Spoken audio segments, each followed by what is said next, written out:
Founding the Jamaica Premier League on Sunday, as Harbour View from the parish of St. Andrew tackled the St. Catherine torchbearers Dunbeholden. Dunbeholden reached their first ever final after beating defending champions Cavalier on penalties in the semi-finals. Meanwhile, the Stars of the East, Harborview, overcame tournament favourites Waterhouse 2-1 on aggregate to reach this stage. The head coaches of both teams held court at today's pre-match press conference held at the Pegasus Hotel in New Kingston. The Harborview coach, Lotto Bernard, who won the Manning Cup title with Kingston College in January this year, is at least 90 minutes away from a rare Premier League Manning Cup double. Whenever I set about these kind of tasks, it is very deliberate what I do. You know, as I was saying to someone before, that nothing for me is a quick fix.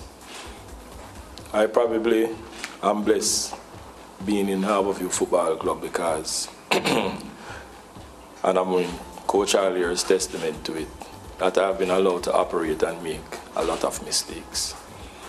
So I'm a product of a trial and error situation. And I think it has evolved me into somebody who has patience and the temperament just to facilitate development, you know. Of course, the goals are set, and fortunately for me, the goals have arrived on time. So what I would have achieved at Wolmer's and Kingston College, it happens over time. Similarly at Harborview, and all things being equal, on Sunday evening we will be champions. That would have been the epitome of some very good work that would have taken place and had its genesis probably from about 2018, 2019, upon the departure of one of my prodigies, Ricardo Gardner. So that's my style. Nothing special about it. I'm the normal one. Yeah, the Jamaica Premier League, powered by digital, can't leave them out of the mentioning any at all. Now, the head coach of Dunbeholden, Harold Thomas, cut a confident figure as he spoke about his team's prospects on Sunday. Well, my expectation can only be one thing, that we'll try and go out and win the game. That is my expectation. How we do it can be adjusted, but the goals are the same. We expect to win the game. And if I sat here and tell you anything else, they'll fire me tomorrow. But the reality is, we know the challenge that we face. Any championship game, any final, any semi-final is not just necessarily about form, it's about a mentality, you know, and our mentality, which has driven us over the past couple of months, is something that we'll count on to drive us in when the times get tough. And there will be tough times in that 90 minutes. That's Harold Thomas, the young man sitting beside him in the purple. That's Sean Daly of Harborview. And so Sean Daly represented Harborview from the player's perspective, and the player who represented Dunbeholden was their midfield maestro, Fabian Ding McCarthy. It was a very good event today at the Pegasus Hotel. I had the pleasure of marshalling the proceedings. A good turnout from the media, and the vibe was good in the room. Two very confident teams, two coaches extremely satisfied with what their teams are capable of, and I'm really looking to a top-class competition. Let's get to the interviews now, Leighton, because Chris Taylor, JPL analyst, is online. And Chris, first of all, welcome to the SportsMax Zone. Good to have you here. Always a pleasure. Greetings, George. Good. Greetings, Leighton. What are you doing, big man? A long time. What's with the beard? Yes. Chris, the nature of this discussion, as you would have deduced, would have been, it's basically to do two things. To look at what Dunbeholden is capable of doing that could cause them to win this Premier League title, and the same for their opponents, Harborview. Let's start with Dunbeholden. We can call them the upstarts because they are the parvenus, newly risen in status, never before at this level of top-flight football in Jamaica as finalists vying for a championship. Based on what you've seen from them over the course of the season, what makes them capable of lifting that trophy on Sunday evening? Yeah, it's been a beautiful season. I think they've probably been arguably the most attractive team in the JPL. I think a good blend of experience and youth. Even though Dunbeholden is such a young team to the Jamaica Premier League, they've only been in the Premier League since, 2018. The fact is they have players within their squad with Premier League winning experience. The same Fabian McCarthy you mentioned won at Montego Bay United. You think about Nicoy Christian, who won when he was at Harborview and won when he was at Portmore United as well. Demario Phillips, who won at Portmore. Damian Hyatt, who has won a couple titles with Arnett Gardens. So there are players in their squad that know what it's like to be at this stage and know how to win titles. And I think that goes a far way for them. So even though they are a young team in themselves, the players who make up the team have a lot of experience, and they have blended that well with the youth and with the firepower of Tafarai Bygrave, the joint leading goal scorer in the JPL, and Peter McGregor, who came from overseas duties to partner him. And it's been an excellent partnership so far. They also found a good centre-back period, which was a struggle for them at the start. So I think all in all, one of the worries for Dunbeholden throughout the season was the fact that their starting lineup was very thin, in that they always use the same starting lineup with very few changes. And we thought that towards the back end of the season that they would really have showed it in terms of, tired legs and so on, and it did come to the fore. One of the things that was great for them was that they finished in the top two. I think if they had finished out of the top two, they might have struggled to make it through the playoffs. But that 10-day rest by coming second in the league, I think really worked in their favour. And they have the firepower, the capability, the experience, and the talent to lift this Premier League title, not to mention the coaching staff. Harold Thomas has been around a long time as well. So yeah, they're right. Yeah, the last one from me on Dunbeholden before I turn it over to Leighton, we'll ask about Harborview. The midfield quartet, Fabian McCarthy and Nicoy Christian, their virtues have been sung match week after match week in this Premier League. They are known quantities. I want you to assess for the viewers, especially those who have come to the Premier League late, and we welcome them just the same, about the quartet. Those two, McCarthy and Christian, Chris, aligned with Demario Phillips and Shaquem Powell. Talk to me about the impact of those four on the football that Dunbeholden has produced up to this point in the season. Well, the chemistry has been excellent. As I said, Demario Phillips, won when he was at Portmore, former Jamaica College schoolboy as well. Really the utility player. Since Leighton is on as an Anfield man, maybe the James Milner of Dunbeholden, a player who can play in many different positions, is easy at the right back. He played the right back role in the second leg of the semi-finals. He's played in central midfield. He has played wing. He has played attacking midfield as well. So his versatility, very important for the lineup. And then Shaquem Powell, that stable figure within the defensive midfield areas, along with Fabian McCarthy. He has been excellent. Doesn't really get forward a lot, but in terms of how he manages the ball, manages possession as well, with Fabian McCarthy, who is a little bit more versatile in terms of his passing ability. That four has been excellent.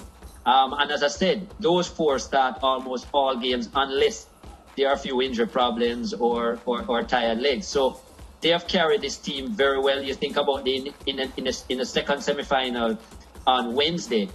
That first goal was created. In fact, the assist was Shaquem Powell, who actually unusually got forward and had an assist for Kimone Bailey, who had come into that lineup. That Dunbeholden starting 11, very integral to their performance. Not a lot coming off the bench, so they have to win it with who starts the game. Okay, I have a question about Dunbeholden, but I want to get it out of the way very quickly. In April last year, they lost Tremaine Stewart, and I remember Paul Christie mentioning that had the league continued then, Tremaine Stewart would probably been a big factor in winning the league. They didn't, but this year, the team has done a lot better. Do you think the Tremaine Stewart factor is still a driving force for this team, now that they're in the finals? Yeah, but there are a lot of nice stories that have come out of this team. But yes, Tremaine Stewart might be something that, as you say, is that angel above, with helping them along their way. But if you think about it, their main scorer, Tafarai Bygrave, if you look at the history of Tafarai Bygrave and his struggles coming up in Jamaican football, that in itself has been a reason for him to drive himself in that manner. And he was really that integral part in the early part, in that integral figure in the early part of the season, with his 10 goals in quick succession, that really drove Dunbeholden forward. Because as you can remember, when they came into the league in 2018, they struggled in terms of scoring goals. They were a nice looking team. They were attractive in terms of how they played. They didn't lose games heavily. They lost by the odd goal.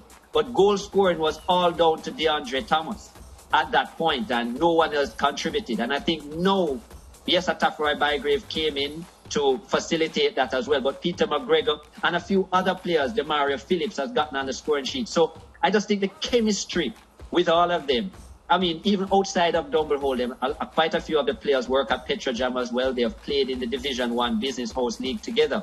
So you're talking about a lot of football playing together, that the gel, the proper chemistry, the ability to know what your teammate is going to do before it happens, I think has assisted them along the way. So yes, as you said, they're a new team generally to the league. But because they have stuck together over a period of time and played so much football, I think that is why we're seeing the attractiveness of their play. All right, so Harborview now, least of the apostles going into the playoffs, but here they are in the final. Of course, the man who's been pretty much a big hero for them is Nicholas Hamilton. What kind of role do you think? Do you think he's still coming off the bench, given his impact off the bench in the final, or does he start in the final, given the impact that he's had leading up into the final? I think he stays on the bench. I've always spoken about the need to have an impact players off the bench, especially when teams are getting tired. If you think of how Nicholas Hamilton plays, very speedy character, very tricky in the wide areas, and I think he has not quite found the form that he had when he was at Cavalier in terms of his starting role. And he did, Ludlow Bernard did start him quite a bit in the initial part of the season, but it didn't really work. Just one goal in the preliminary rounds, I think, is not good enough for a player of his quality who has scored over 20 goals in his Premier League career.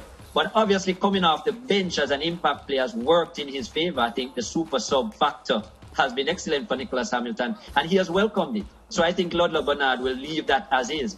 I think Phelan Lawrence and Trayvon Reed, in terms of the two wide players, is a better option to start the game, just based on their pace and ability and their chemistry as young players up front. I think them, along with Colorado Murray, that's actually been one of the buys of the season. I thought that the transfer mid-season with Colorado Murray really was that missing piece in the jigsaw for Harborview, because they really lacked a quality number 9 at the start of the season, and neither Reed or Lawrence or Hamilton are number 9. So I think that acquisition of Colorado Murray, a man who has won the Golden Boot before with Tivoli Gardens, has had a double-digit season when he was at Waterhouse of 12 goals. So I think his quality as a number 9 has added a lot for Harborview, and he's been part of the reason why Harborview have been so resurgent in the back end of the season. As you know, in the preliminaries, they were very inconsistent, but how they've really come together in this playoff period has been excellent. I mean, they've really risen to the occasion. Good to see Johnny Talbot back in the starting lineup. He has struggled as well. So little things coming together at the right time. Young keeper Anthony Bennett keeping out Amal Knight, who is a national goalkeeper, and just at 17 years of age, but he's coming there and he's made some big saves for Harborview. So I think the unity of that team and the understanding of each person's role is a lot better now, as Ludlow has spoken about.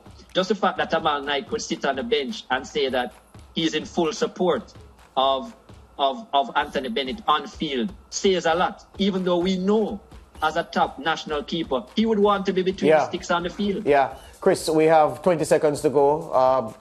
Who wins it on Sunday? I still have it as Dunbeholden. I think it will be an exciting encounter. I think it will be a tough one. Harborview have done well in the playoffs, but I think the attractive and the versatile nature of Dunbeholden will come to the fore, and I think they're found back their goal-scoring form. I'm sticking with them. All right, man. Thank you very much. All the best. Always a pleasure. Chris Taylor there. Yeah, so Leighton, based on what the cards are on the table, who do you fancy on Sunday? I think Dunbeholden, I think they've played more attractive football. The key thing for me is the fact that they're scoring goals. Harborview, the end of the season with that match with Dunbeholden was a draw, and that trend has carried over into the playoffs. They've won most of their games, shooting penalties. I think, given what we've seen from both teams, even though both have played well in the playoffs leading up into the final, I think Dunbeholden, goals win matches, and I think that's the advantage that Dunbeholden has. There we go. All right. As we go to the break, here's the first question for a chance to win a pair of tickets to Sunday's Jamaica Premier League, powered by Digital, the final of that competition on Sunday at Sabina Park. Who are the top goal scorers, the top 2 goal scorers this season in the Jamaica Premier League. Submit your answers with the question number, so it'll be 1 and your name, John Tom, and the WhatsApp number that you should send that information to, 876-564-7661. 876-564-7661. Get on the winning trail. We take a break. Back with more after this.